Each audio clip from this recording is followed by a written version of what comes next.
Well, hello, my name is Christopher Scott, and I serve as a small groups pastor at a local church. And in this video, I want to give you a brief introduction to the book of Malachi, okay? Malachi is a great book for study, for us all to read at some point and to study. And in this video, I want to cover 6 basic things. I want to talk about the author of the book of Malachi, the audience that Malachi was writing to, the date the book was written. I'm going to give you an outline of the book, a key verse, and then a key theme of the book of Malachi. But before I do that, I want to give you a little historical background to the book of Malachi that will help you kind of set the context for the book, or maybe you're going through other minor prophet books or major prophet books and you want to have a little understanding what's going on. This will help you a lot, and I got some notes down there where I outline the things I'm about to talk to you if you want to follow along.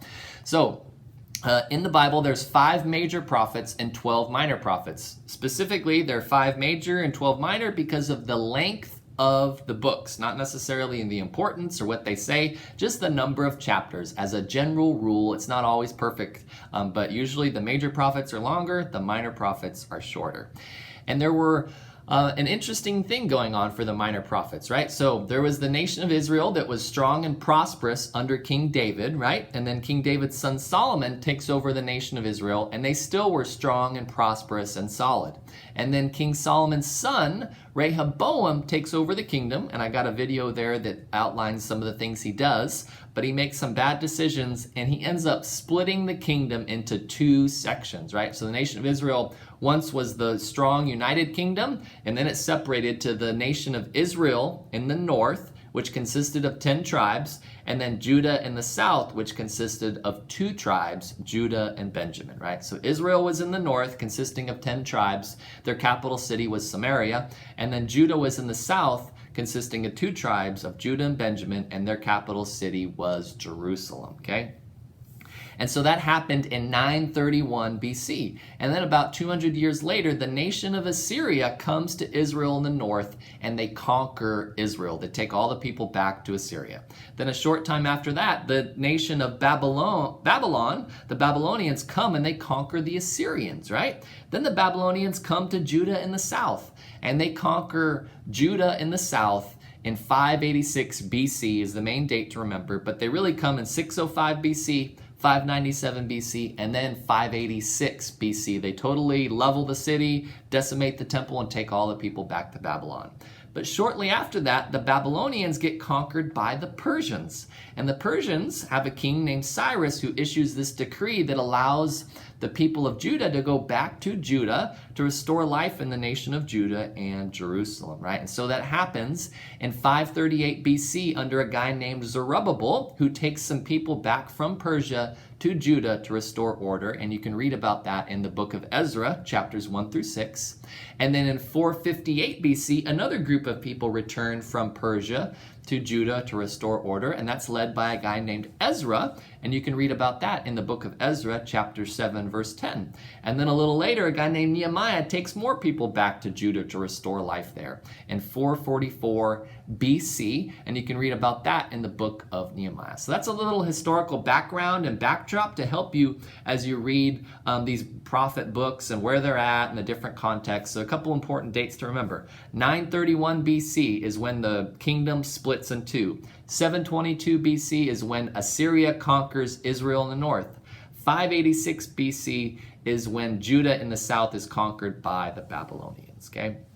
So let's talk about Malachi again here. So Malachi is the last of the writing prophets, right? He's the last prophet of Judah until John the Baptist, right? John the Baptist fulfills Malachi 3:1, but he's the last of the writing prophets, the last words we have until the New Testament comes about, right?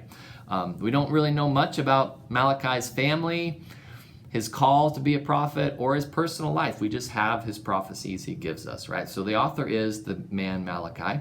The audience that he was writing to was Judah, who had been exiled to Babylon and Persia, right? He's writing to those people that had been conquered but now have come back to Judah and are trying to establish order, right? He's writing to really probably Nehemiah's people. Nehemiah's there trying to restore the walls and the gates and get things going again. He's probably writing to the nation of Judah there In Jerusalem, under Nehemiah, trying to help them, but they're still under Persian rule, right? So they're still under a foreign nation. They're still kind of captives and slaves in a way. Not really slaves, but they're not really their own people. But he's writing to them, those people, as they're trying to rebuild the walls and get order restored. And the dates of Malachi are 450 BC to 430 BC, right in there. So the people have come back to Judah and Jerusalem. They're trying to restore order.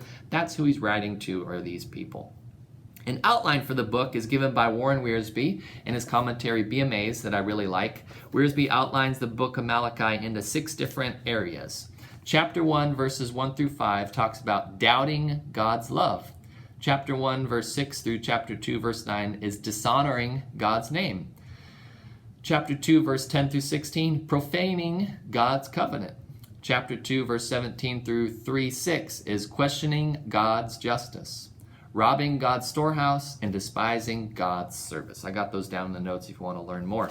And a key verse for the book, according to Warren Wiersbe, is chapter 1, verse 11, Malachi 1:11, where it says, "But my name is honored by people of other nations from morning until night. All around the world they offer sweet incense and pure offerings in honor of my name. For my name is great among the nations, says the Lord of heaven's armies," right? So honoring the name of God by living godly lives is the key theme here that this verse references, right? That we're supposed to honor God and honor his name by living godly lives. And that's the message of Malachi, right? These people, they've been conquered and taken off to Babylon, and then the Persians come on the scene, and they're nice to let the people of Judah return back to Judah. And Malachi is trying to encourage them the best he can to live godly lives, that God has been gracious and kind to let them return to Judah, and they need to honor God and honor his name by living godly lives, right? So I hope this has been a helpful introduction for you to the book of Malachi. If you want to learn more about the book of Malachi or other books of the Bible, there's a few resources I want to suggest for you. I got links to them in the description down there below. They are affiliate links to Amazon, so I do earn a commission if you purchase something there.